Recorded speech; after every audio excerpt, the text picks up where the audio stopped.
Baxışı kəpənəyə oxşayan gözəl,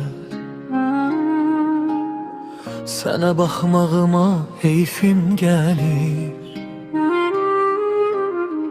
Saçları bahar yağışına bənzəyən yarım,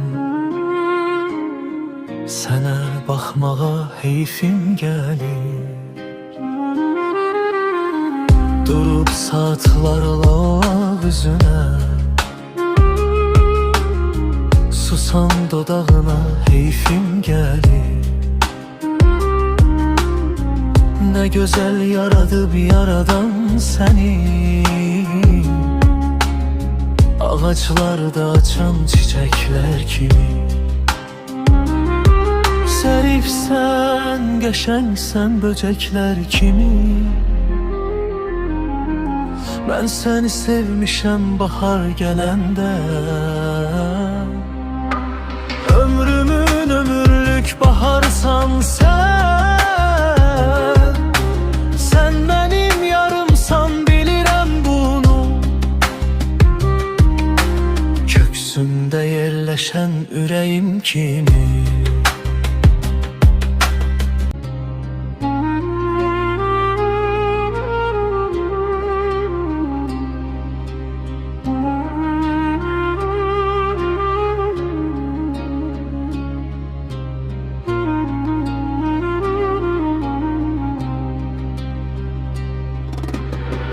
Baxışı kəpənəyə oxşayan gözəl,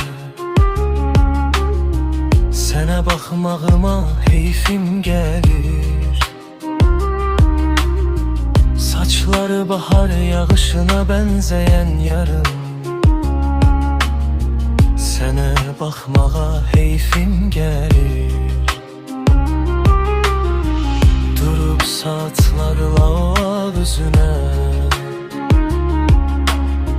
susan dodağına heyfim gəlir. Nə gözəl yaradıb yaradan səni, ağaclarda açan çiçəklər kimi. Zərifsən, qəşəngsən böcəklər kimi. Mən səni sevmişəm bahar gələndə,